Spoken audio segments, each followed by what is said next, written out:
تو جناب میدان سج چکا ہے۔ سلطان صلاح الدین ایوبی اپنی پوری قوت کے ساتھ صلیبیوں کے ایک بہت ہی مضبوط قلعے کرک کے سامنے آ کھڑے ہوئے ہیں، اور یہ کوئی معمولی محاصرہ نہیں ہونے والا۔ یہ صرف ایک قلعے کی جنگ نہیں، بلکہ دو عظیم رہنماؤں کے ارادوں کی، ان کی ضد کی جنگ ہے۔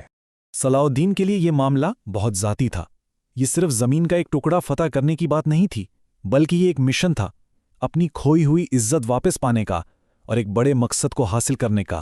اچھا، تو آگے ہم کیا دیکھنے والے ہیں؟ سب سے پہلے تو یہ کہ کرک کا قلعہ آخر اتنا ناقابل تسخیر کیوں تھا؟ پھر صلاح الدین نے وہ کون سا زبردست منصوبہ بنایا جس نے بازی پلٹنے کی کوشش کی، اور قلعے کی دیواروں کے اندر صلیبیوں کی کیا حالت تھی، اور آخر میں اس ٹکراؤ کے پہلے نتائج کیا نکلے؟ آئیے دیکھتے ہیں۔ صلاح الدین کی فوج جیسے ہی کرک پہنچی، انہیں فوراً اندازہ ہو گیا کہ یہ کوئی آسان ہدف نہیں ہے۔ کرک یہ کوئی عام قلعہ نہیں تھا، اور اس کی دیواریں محض پتھر کی نہیں بنی تھی۔ دیکھیں، کرک کی جو بناوٹ تھی نا، وہ کمال تھی۔ اس کی دیواروں کو صرف پتھروں سے نہیں بلکہ لوہے کے سہاروں اور پتھر کی کئی تہوں سے مضبوط کیا گیا تھا۔ اس کا نتیجہ، جو بھی منجنی کا گولہ آتا، اس کا اثر 10 گنا کم ہو جاتا تھا۔ تو یہ بات تو بالکل صاف ہو گئی کہ سیدھے سیدھے طاقت کے زور پر یہ قلعہ فتح نہیں ہونے والا۔ صلاح الدین کو اب کچھ بالکل نیا، کچھ بہت ہی ہوشیار سوچنا تھا۔ اور صلاح الدین نے جو جواب سوچا وہ واقعی شاندار تھا۔ انہوں نے طاقت کا بے بریگ استعمال کرنے کے بجائے ایک بہت ہی پیچیدہ 4 سمتوں سے حملے کی حکمت عملی بنائی۔ مقصد صرف دیواریں گرانا نہیں تھا، بلکہ قلعے کے اندر موجود لوگوں کے حوصلے کو اندر سے توڑنا تھا۔ یہ منصوبہ ذہانت کا اعلیٰ نمونہ تھا۔ 4 الگ الگ حملے جو ایک ساتھ چل رہے تھے۔ پہلا، دیواروں کے نیچے سرنگ کھود کر ان کی بنیادیں کمزور کر دو۔ دوسرا، پانی میں زہر ملا کر ان کی زندگی کا سب سے بڑا ذریعہ ہی ختم کر دو۔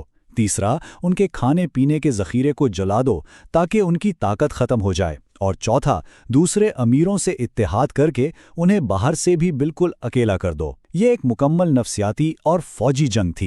لیکن اگر آپ سوچ رہے ہیں کہ ساری مشکلیں صلاح الدین کو ہی تھیں، تو ایسا نہیں ہے۔ قلعے کی دیواروں کے اندر جو کہانی چل رہی تھی وہ بالکل الگ تھی۔ ان کی جنگ صرف باہر کے دشمن سے نہیں بلکہ اپنے اندر کے حالات سے بھی تھی۔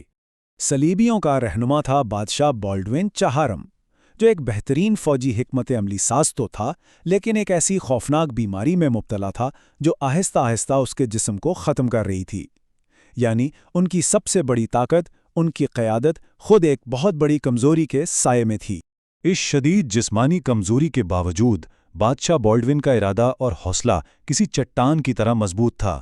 وہ خود کو خدا کی ڈھال سمجھتا تھا، اور اسی یقین نے اس کی فوج میں ہمت جگا رکھی تھی۔ لیکن اصل سوال تو یہ تھا کہ ایک کمزور ہوتا جسم آخر کب تک اتنے مضبوط ارادے کا بوجھ اٹھا سکتا ہے؟ تو صلیبیوں کا معاملہ بھی بڑا دلچسپ تھا۔ ایک طرف تو اچھی خبر یہ تھی کہ بازنطینی فوج ان کی مدد کو پہنچ چکی تھی، اور انہیں صلاح الدین کے کچھ منصوبوں جیسے کھانے اور پانی پر حملے کا اندازہ بھی تھا۔ لیکن اندرونی طور پر ان میں پھوٹ پڑی ہوئی تھی۔ کمانڈروں کو ایک دوسرے پر بالکل بھروسہ نہیں تھا، اور اس سے بھی بڑا مسئلہ یہ تھا کہ یروشلم کی حفاظت کا خطرہ اتنا بڑا تھا کہ وہ اپنی پوری فوج یہاں کرک میں اکٹھی کر ہی نہیں سکتے۔ اس بڑی فوجی جنگ کے بیچوں بیچ کچھ بہت ہی گہری اور ذاتی کہانیاں بھی پنپ رہی تھی، کیونکہ جنگیں صرف سلطنتوں کی نہیں ہوتی، ان میں شامل لوگوں کی بھی ہوتی ہیں۔ صلاح الدین کے کیمپ میں فرض اور محبت ایک ساتھ نظر آ رہے تھے۔ ایک طرف خود سلطان تھے جو فرض نبھانے کے لیے اپنی اہلیہ سے ایک مختصر ملاقات کے بعد دوبارہ میدان جنگ کی طرف لوٹ رہے تھے، تو دوسری طرف بورو اور سائرہ تھے جن کی محبت جنگ کی آگ میں ہی پروان چڑھی تھی، اور اسے خود صلاح الدین کی حمایت بھی حاصل۔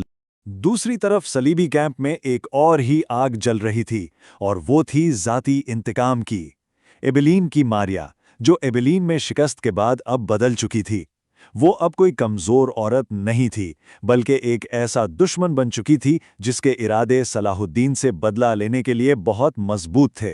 اور اب وقت آ گیا تھا کہ میدان جنگ میں یہ تمام منصوبے، یہ تمام ذاتی کہانیاں اور جذبات آپس میں ٹکرائیں۔ دونوں طرف کی حکمت عملیوں کے جو ابتدائی نتائج نکلے وہ بڑے ڈرامائی اور ملے جلے تھے۔ صلاح الدین کے منصوبے کے نتائج آنا شروع ہو گئے۔ پانی میں زہر ملانے کی ترکیب کامیاب رہی، جس سے قلعے کے اندر ہلچل مچ گئی، لیکن راشن جلانے کی کوشش کو صلیبیوں نے ناکام بنا دیا، جس سے انہیں تھوڑی مہلت مل گئی۔ اسی دوران زمین کے نیچے سرنگ کا کام بالکل خاموشی سے، بغیر کسی کو خبر ہوئے، جاری تھا، مگر سیاسی محاذ پر دوسرے امیروں کو ساتھ ملانے کی کوششیں کچھ خاص کامیاب نہیں ہو رہی تھیں۔ اس کے جواب میں صلیبی کمانڈ نے ایک بہت ہی سخت اور بے رحمانہ فیصلہ کیا۔ جب انہیں پتہ چلا کہ پانی زہریلا ہو چکا ہے تو انہوں نے اپنے سپاہیوں میں خوف پھیلانے کے بجائے اس سچ کو چھپانے کا فیصلہ کیا۔ وہ جانتے تھے کہ اس سے ان کے اپنے ہی لوگ مر سکتے ہیں، لیکن جنگ کی سفاقی یہی تھی۔ اور صلیبی ابھی اس ایک بحران سے نمٹ ہی رہے تھے کہ ان پر ایک اور مصیبت آن پڑی۔ ٹھیک اسی وقت جب فوج کو اپنے بادشاہ کی سب سے زیادہ ضرورت تھی، بادشاہ بالڈون اپنی بیماری کی وجہ سے گر پڑے۔ ان کی صحت نے جواب دے دیا اور صلیبی فوج ایک انتہائی نازک موڑ پر بغیر کسی رہنما کے رہ گئی۔ تو اب صورتحال یہ ہے کہ جنگ ایک بہت ہی نازک موڑ پر آ کھڑی ہوئی ہے۔ صلاح الدین کا منصوبہ آدھا کامیاب ہے، آدھا ناکام۔ صلیبیوں نے ایک حملہ تو روک لیا ہے، لیکن ان کا پانی زہریلا ہے اور ان کا بادشاہ بستر پر ہے۔ تو سوال یہ ہے کہ ارادوں کے اس قلعے میں آخر جیت کس کی ہوگی؟